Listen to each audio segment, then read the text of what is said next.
What's going on, guys? It's your boy here. Welcome back to the channel. Today I'm coming at you with the deck I am playing for December 2023 in the Yu-Gi-Oh format. It is Labrynth Furniture. I'm very excited to show you guys this deck profile today. I absolutely love Labrynth. I had played the deck before, but I didn't really didn't play it competitively. I liked it because it was an interesting trap deck. But I was also very intrigued by the main character of this entire deck, my Lady Labrynth of the Silver Castle. I love her artwork. She's also the whole reason really why I wanted to play this deck in the first place, because she's come on.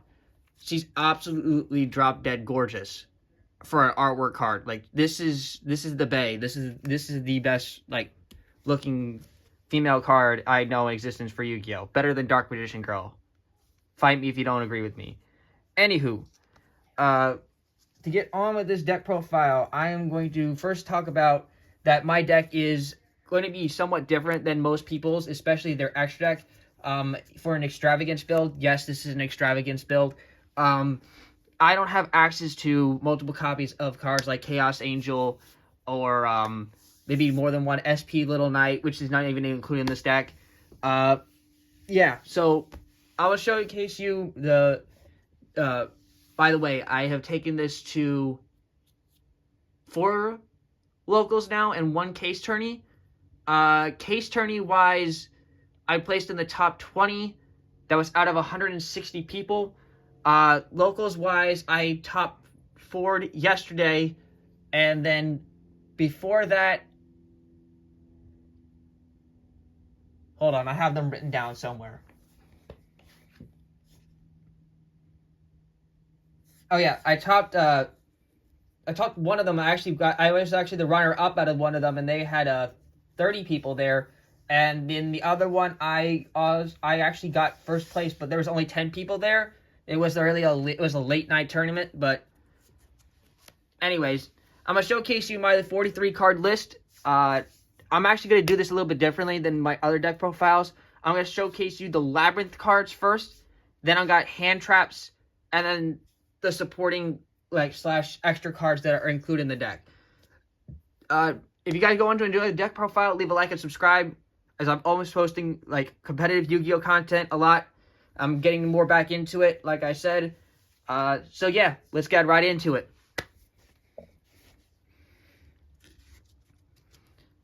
Starting off with obviously the bae herself, we are playing 3 copies of Lady Labrynth of the Silver Castle. I know most lists play 2 and say that having a 3rd is kind of clunky. I disagree on this fact. I really like seeing her in my hand. She was one of the reasons I was able to put out a lot more damage, more pressure.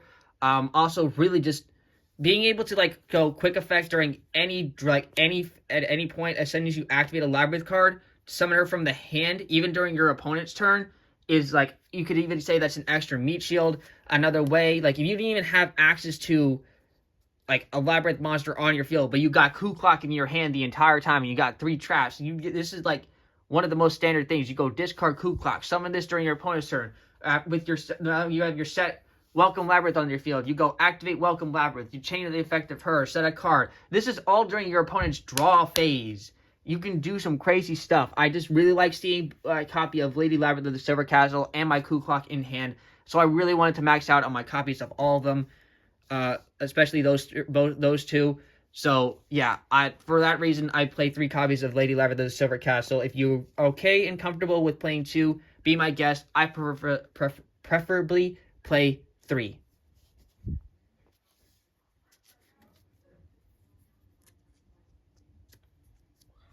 Then I have 1 copy of lovely Labrynth of the Silver Castle. I'm going to zoom in real quick so that you guys can see this more.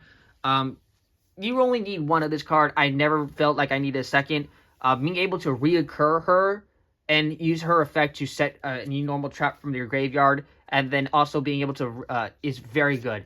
I can't tell you how many times I was able to reoccur one of my side deck, a couple of my side deck trap cards, which came up a bunch of times, especially in the Tier Element matchup. The 1 card is absolutely disgusting against them. Absolutely disgusting. And using her and reoccurring that same trap card was half of the reason I was able to beat my Tier Element matchups. So it's a very good card for that alone.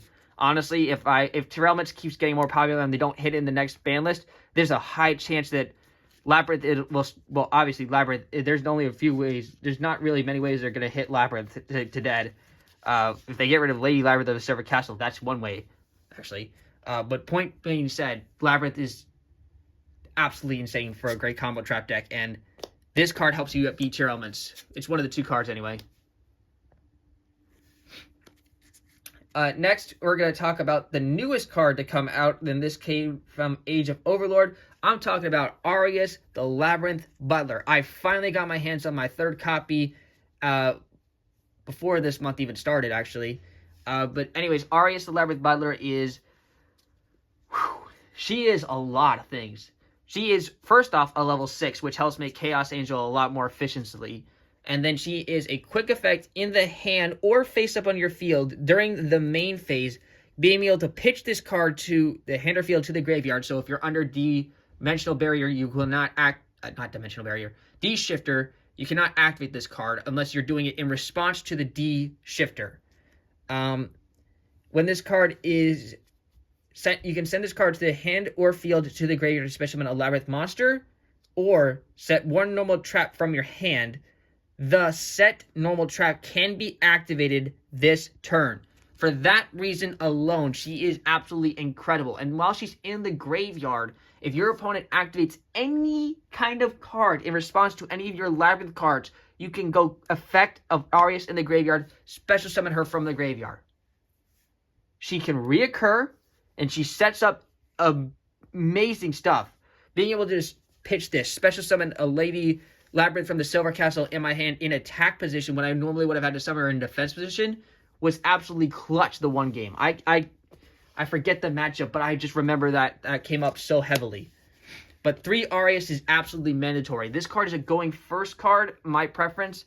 I will keep one of it going in second, but I will say this, it is not a going second card not much.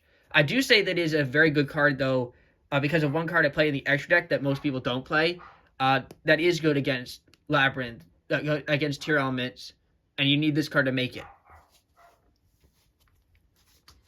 On to the little ladies. I am playing 3 copies of, and I know there's two different ones, so I'm sorry if I mispronounce them. I call this one Ariana, the Lady Labrynth Servant. Or you could call her Blackie if you really want to say, because she's wearing black. This is the best normal summon in the entire deck. Fight me if you don't agree with me. She does 2 great things. I didn't know this until somebody explained this to me when I was testing this online. I thought you could activate both of the effects of the draw, like the draw one and being able to set special summon, and being able to search her on the same time. Like if you're at the same time, like if you're summoning her off of Welcome, and you're already in the process of bouncing something else back to the hand, you can only activate one of the effects. I thought you were able to activate both of the effects, but he said you can only use one Ariana Labrynth Servant effect per turn and only once that turn. I didn't know that until someone explained that to me, because they thought it was all in one simultaneous effect. So I kind of messed up on that. But now that I know the effect, I know how to mess around with that, and I still like that a lot. And I'm also playing 1 copy of Ariana, Ariana.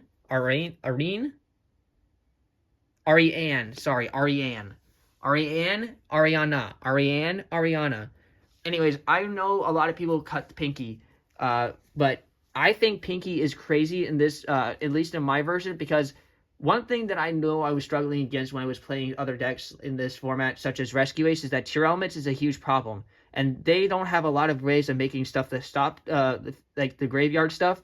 And I know graveyard is heavy prevalent right now. So one thing that I realized is, like, I need access to make something like Dweller. And so when I started thinking of ways I could put 2 level 4s on the field in this deck, I started thinking of, okay, what about Ariane? Ariane has the ability to end a normal trap to your graveyard to special summon any level 4 or lower Fiend monster. Doesn't have to be a Labrynth monster. Any level 4 or lower Fiend monster from your deck in defense position. So I go this, summon, effect, Xyz summon, Dweller. Extremely good.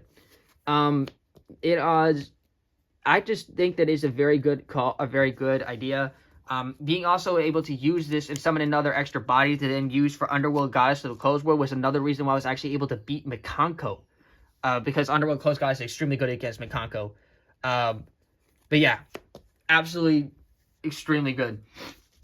I think that Pinky is, at least, I don't know if I want to bump this up to 2, but if those decks become more prevalent, such as more graveyard decks and Mikanko becomes more versatile, I might at least side deck a second copy of this. But that's just that's just like maybe for future regimen. For now, I'm liking the 4 copies of it. Plus, it rounds up my ratios for this deck very well. Because if you can't tell, there were 7 of the high levels, and then 3 of this, so it rounds out a perfect 10. And then with Pinky plus 3 copies of each of the furniture pieces, which I'm talking about Chandragalier, Stovey Torby, and my Kuklocks, you get an exactly perfect ratio of 20 Labrynth monsters, and I think it is absolutely very good ratios for this deck anyway, because I like having good ratios, and that's my ADHD brain talking, but I like seeing everything. I was seeing everything that I wanted to see when I needed to see it. Kuklok, I can talk about the fact that, yes, that I find this card absolutely meta-relevant. There are times where you will see just 2 copies of Kuklok in your hand, and you'll be like, well, what can I do the hell with 2 Kukloks? I'll be honest, there's not much, but you have to play the Kuklok at 3. I think you can't play this at less than 2, because then you're going to miss out on, like, damn, I wish I had my Kuklok to activate that my set drama cannon right now.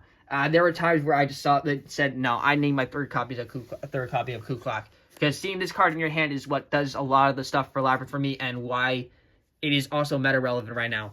These guys also set up your plays and also do your abilities to interrupt and start doing other card effects during your opponent's turn. So yeah, I think maxing out on the furniture pieces is absolutely necessary. I'm actually hoping that they get more furniture in the future, because I would just love to see different interactions with Labrynth. Maybe a furniture that does something different. Like Kuklok is one of the only ones that you can actually add or summon back when one of them is discarded through their effects.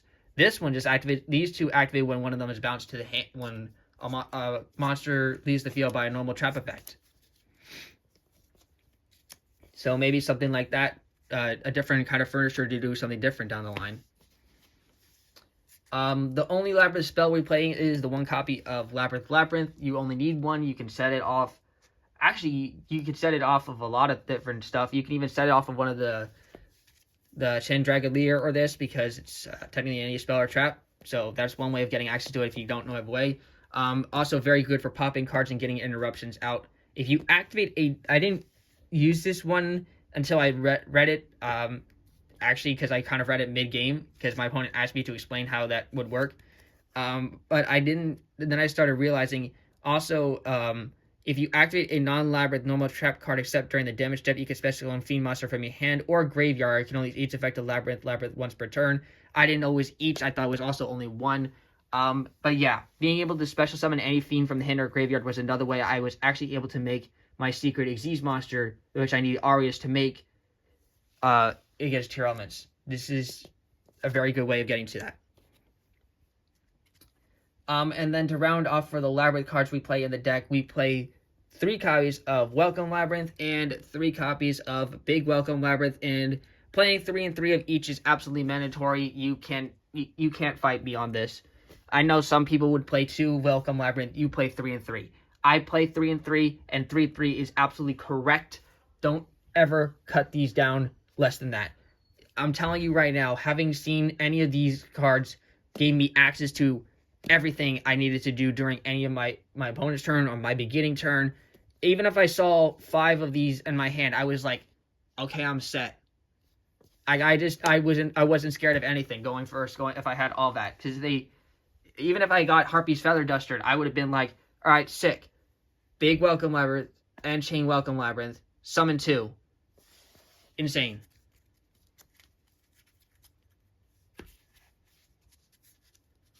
Now we're on to the hand traps. That's all for the Labrynth cards we're playing in the main deck. We have, for the hand traps, 3 copies of Ash Blossom and Joy of Spring, 3 copies of Nibiru, the Primal Being, and 3 copies of Infinite Impermanence. I think these 3 are all meta relevant right now. These are actually some of the best hand traps to be playing in the deck in the game right now.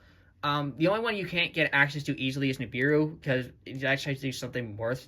Ash Blossom got reprinted in Structure Deck, and Infinite Permanence just got reprinted in the Fire King Structure Deck. So if you don't have access to Infinite Permanence because all the copies of it were so expensive right now, picking up the Fire King Structure Deck right now to get yourself a Drone Lockbird and Infinite Permanence, even Solid Judgment. Very good cards right now. I would do that. I also wouldn't change any of the hand traps for anything else. Like, I know some people would tell me to play Effect Veiler. You'll find out later, I side myself with Effect Veilers. So, anytime that I'm up against a Rescue Ace, I'm just most likely siding out Nibirus for them. But yeah, I like the 9 hand trap ratio. It works very well. Onto the supporting cards we play for the deck. We are on 3 copies of Pot of Extravagance, obviously, because this is an Extravagance build. We maxed out on this, and I don't regret. I think a lot of decks can't afford to play Extravagance, but this is the one deck that you can actually play Extravagance because it doesn't need an extra deck all the time. And even when you rely on one of your cards in your extra deck to get there, it also helps you out your side deck cards a lot. So I think Extravagance is very good prevalence. Don't play Prosperity. There were times where I felt like I needed the extra card in my hand, not just searching the one specific card. So I found, for that reason alone, I thought Extravagance was more prevalent than Prosperity for this build. 1 copy of Call by the Grave to stop pesky hand traps. Very good also against Interelement matchups. Again, banishing anything important from their graveyard. 2 copies of Destructive Drama Cannon. This card is the broken trap card. I know some people would say, oh, you only need 1. No, because what happens if one of those copies gets Cosmic Cycloned? Or gets banished or sent to your graveyard? There was one time in Interelement matchup when I had my 1 copy of Drama Cannon sent to the graveyard along with my Lovely. I had no way of getting Lovely back from the graveyard. My opponent was just putting on too much pressure, and I was like, nah, after this game, I'm definitely putting in my 2nd copy of Drama Cannon. Never regretted it since then. It is the main reason that this deck can actually also fight against the meta right now. If another good meta trap card becomes relevant, more broken than Drama Cannon, bet you this deck is going to find a way to abuse it. And the last thing I'm playing is 1 copy of Ice Dragon's Prison. This was a meta call for me in my locals because there's, again, so many things that are same type right now in the graveyard. Against Cash, this is actually really good. Being able to summon back a Fenrir from their graveyard, you can either choose to keep their Fenrir on your field and not banish it, and then while they're still doing their Kashtira plays, you can use their stolen Kashtira Fenrir as an interruption. That rounds off the 43 cards for the main deck. I'm actually, guys, going to show you my side deck first, so that you can see like what cards I can side in and out while I'm actually thinking about it. I'm siding 2 copies. This is side deck, remember. 2 Lava Golem. This card actually comes up for time in some ways. In time, and then they're going to go first to try and get me. If I'm going there, I'm like, bet. Extravagance, get my Lava Golem, summon it, pass turn. Time minutes like 20 seconds left on the clock. They take 1,000 damage during standby phase. GG. Also gets over broken interruptions like the Kaiju going 2nd. And it's also a Fiend. So you're not stuck in it, and you just can't normal summon or set anything. That's fine. You just don't use actually your black and pink unless you special summon them. 2 copies of Effect Veiler. Like I told you, I side my Effect Veilers. I don't play 3. I need the card to cut out, and I ended up cutting out an Effect Veiler. 3 copies of Drone Lockbird. Very good card right now. Just so you know, it's also, you can't stop your opponent from adding cards from their graveyard to their hand. It's only from their main deck to the hand, which kind of stipulates things, and people are finding ways to play around Drone Lockbird, which is extremely just important to note that maybe while Drone Lockbird is extremely good right this second, people are still finding ways to play around it, and so it may not be as prevalent down the line, but I'm still holding on to my copies of it for that reason. 1 copy of Bestial Druisworm. I actually only have access to 1 Bestial Druisworm. I I sold mine before they went up in price, and I regretted it. But I haven't been able to get myself a second copy of Jerusalem since then. But that's fine because I'm substituting it for 2 copies. My other 2 copies of it for 2 DD Crow, which actually came up against Pearly because I was able to banish off their spell cards. They were targeted for the graveyard for Z summoning. So I think that actually that I made the right choice in playing my DD Crows, and maybe, I don't know, that was a blessing in disguise of losing my actual Bishop of Jerusalem, because then I would have only been playing 1 DD Crow and I would have missed it. 1 Harpy's Feather does for back row decks, and then the special 4 traps. Terrors of the Overroot, I cited this in once. It honestly might get replaced because I haven't really needed it for anything else except for that one matchup, which was honestly, it was a weird matchup. It was against the Umi Lock deck, and that was the only time I ever felt like I needed that card. Eradicator Epidemic Virus was absolutely disgusting. I made a Dinomorphia and the Mirror Match just kind of shit their pants when I played Eradicator against this. And yes, I had the Mirror Match, and this card was great against the Mirror Match. Dimensional Barrier. Excellent, excellent, excellent, excellent. I can't spell that enough. Not the card that helps me beat tier elements, but this card destroys Sword Soul. This card destroys... Where do I go with that? It destroys just about any heavy singleton deck, or the Red Dragon Archfiend deck. I already said Sword Soul, but those are the only 2 decks that are coming in my head right now that I know this card absolutely takes a shit on. And the last card, this is the last card that really puts a screw on tier elements. I looped different dimension ground. Any monster sent to the graveyard is banished instead. This card alone took a dump on tier elements. Being able to loop this card with Lovely Labrynth of the Silver Castle was the reason I was able to kick tier elements and send them back to Davy Jones's locker. That is the best card I can tell you right now that I like side decking. These 3 are the more relevant trap cards to side in right now. That is it for the side deck. I'm going to quickly reorganize these, and then I'll show you my extra deck, which is right now. Onto the extra deck. We are playing 1 copy of Underworld Gods of the Close World, great against the Mikanko matchup. I mentioned super relevant and being able to link away opponent's problematic monster, and this deck can definitely spam out 4 monsters that you can use to link away with, thanks to Ariane. 1 copy of Nightmare Unicorn for random bounces that come up. 1 copy of Dahark to take a dark monster from opponent's graveyard. 2 copies of Muckracker. I don't have access to a 3rd, but if I did get a 3rd, I would probably place the next card of the deck with 4-1, which is a B copy from the Underworld. I had it. I was a fiend. I was sometimes going to get fiend locked, so I decided, why the hell not? I might as well play it. 1 copy of Relinquished Anima. That's actually all the link monsters we play. Anima actually... Anima is bad in the Mikanko matchup, but it is really good against other decks. But most people are still trying to play. Most people are actually playing around it now. So I don't know if this card is still staying, but for now it's absolutely great. For Synchro monsters, we were playing 1 Chaos Angel and 1 copy of Psychic End Punisher. You make Psychic End Punisher using any one of your level 8 monsters plus Ash Blossom and Joy Spring. That's the only way you make it, and I didn't have access to a second Chaos Angel to play in the Psychic End Punisher's place. If you have the second Chaos Angel, you can play the Psychic End. You can replace the Psychic End Punisher for it.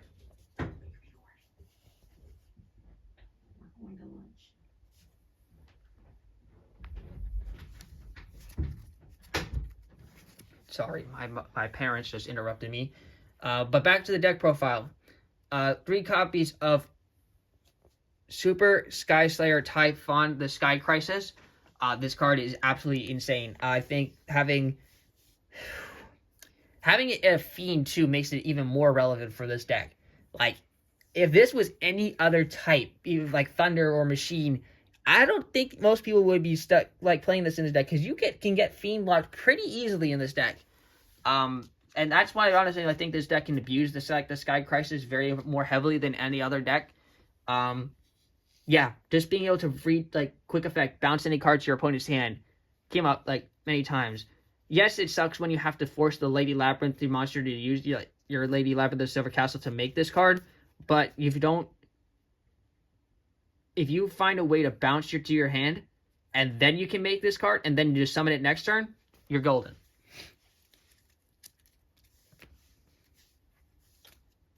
Then we have the broken card, which I was actually able to make, and that I was telling you about this entire deck profile, why I needed Arius for making it, why I needed the Labrynth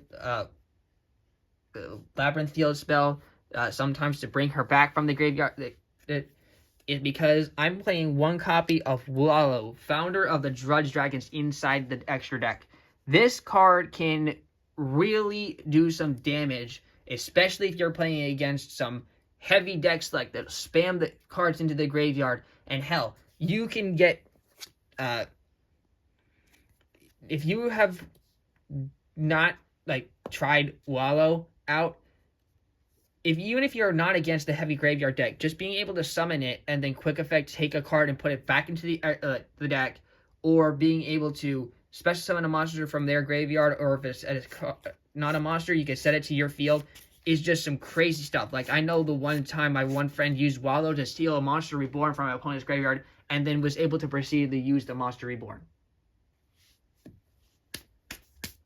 There are just some crazy things that Wooloo can do, and I like it.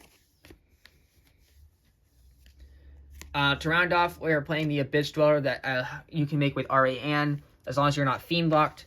And then the one card that I also can use for time is the one copy of Gaga Cowboy. And that rounds off for the extra deck and also rounds out the deck profile. Thank you guys for tuning into this deck. I guys hope you enjoyed my take on Labrynth. Stay tuned, because I'm definitely going to continue working with this deck, and I cannot wait to keep this deck going. I love everything about this deck and what it does. Labrynth always for life, and I'll catch you guys on the next deck profile. It's YahBoiYeet signing out. Peace.